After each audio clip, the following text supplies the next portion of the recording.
Train rescue police.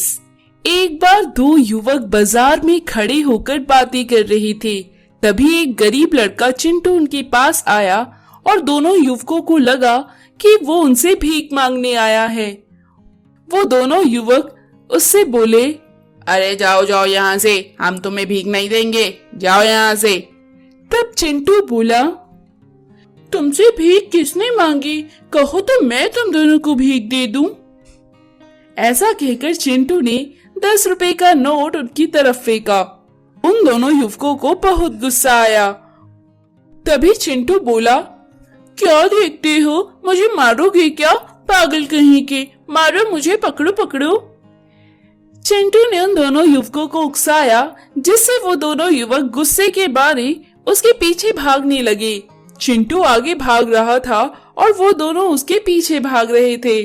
Chintu दौड़ते दौड़ते police station के अंदर चला गया। वो दोनों युवक भी पुलिस स्टेशन के अंदर पहुंच गए। तब चिंटू पुलिस इंस्पेक्टर से बोला, सर, परसों जो चोरी हुई थी वो इन दोनों ने ही की थी। ये बातें कर रहे थे तो मैंने इन्हें सुना और अब मैंने इनको उकसाया और यहाँ ले आया। आप इन दोनों को गिरफ्तार कर लीजिए। इंस्पेक्टर ने उन दोनों से पूछा तो उन दोनों चोरों ने डर से सच कबूल कर लिया। उसके बाद इंस्पेक्टर ने उन दोनों को जेल में डाल दिया। फिर इंस्पेक्टर ने बच्चे को शाबाशी देते हुए बोला, शाबाश बेटा, तुमने बहुत अच्छा काम किया।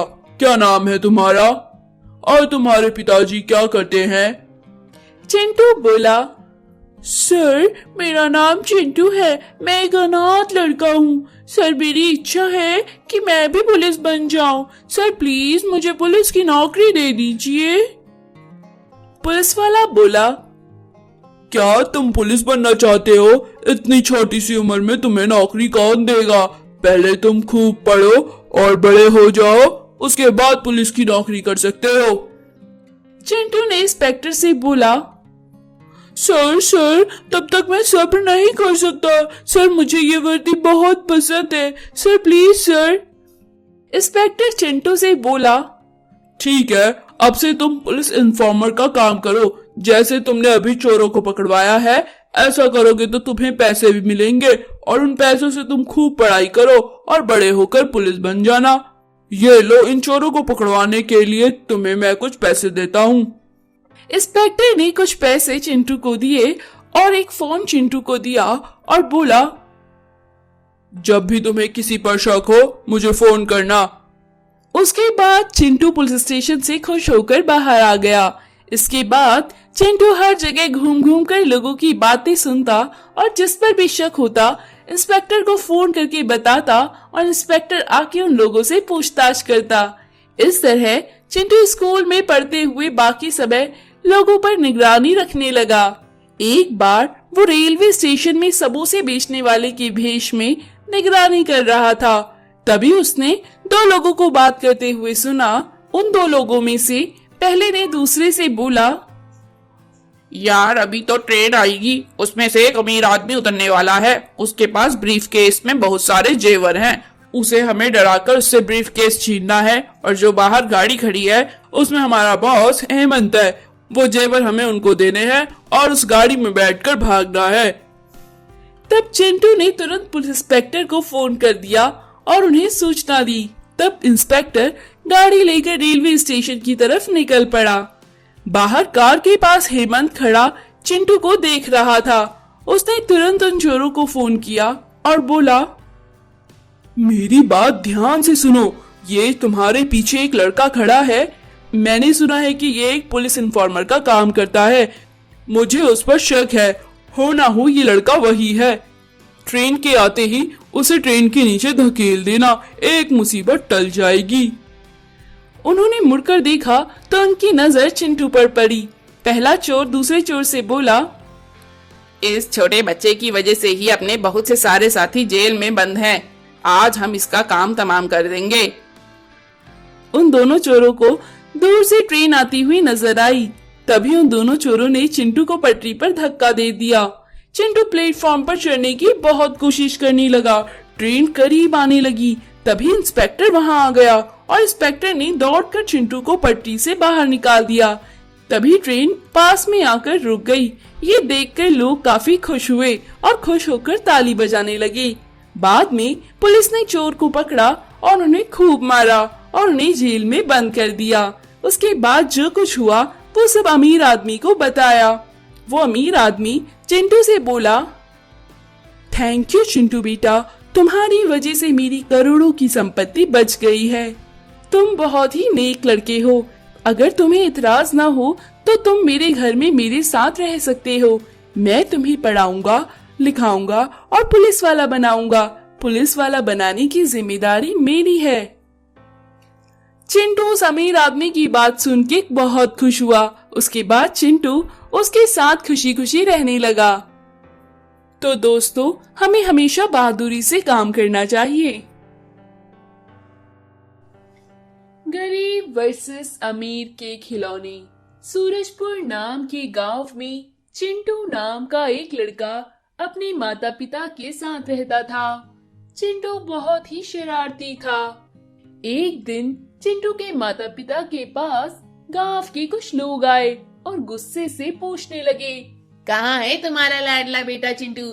आज उसे हम नहीं छोड़ेंगे। तब चिंटू के पिता बोले, क्या हुआ है?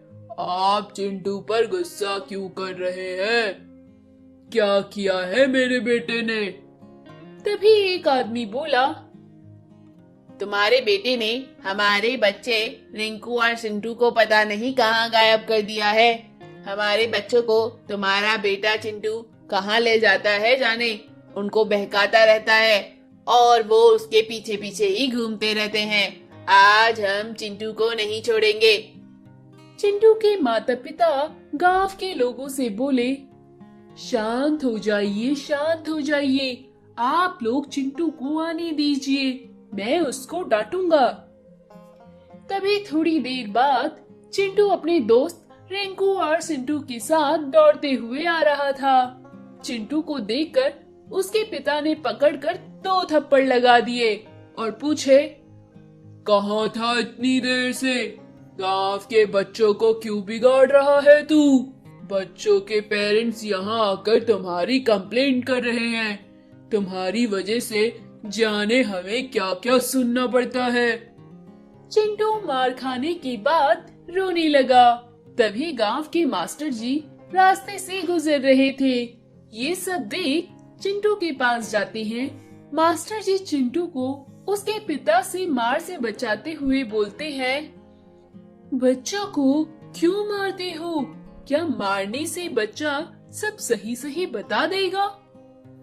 मास्टर जी आराम से और प्यार से चिंटू से पूछते हैं, बेटा चिंटू, इतनी देर तुम अपने दोस्तों के साथ कहाँ थे बेटा?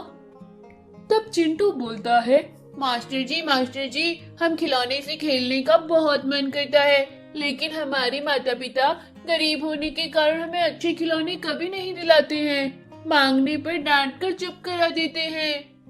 रिंकू ने बताया था गांव के जमींदार का बेटा सुयश महंगे महंगे खिलौनों से खेलता है और जब उसका मन खिलौनों से भर जाता है तो वो अपने खराब खिलौनों को स्कूल जाते टाइम रास्ते में फेंक देता है। हमने बहुत कोशिश की कि उसके फेंके खिलौने को उठाने की, लेकिन बहुत सारे बच्चे उसके पीछे पड़े रहते हैं जिससे हमें खिलौने ही नहीं मिल पाते। इसलिए आज मैं चिंटू और रिंकू सुयश के घर गए और उसके दरवाजे के पास खड़े होकर उसके खिलौने खराब होने का इंतजार करने लगे। जब सुयश को पता चला कि हम उसके खिलौने खराब होने का इंतजार कर रहे हैं तो इसने हम लोगों के पीछे अपना कुत्ता शेरू को छोड़ दिया।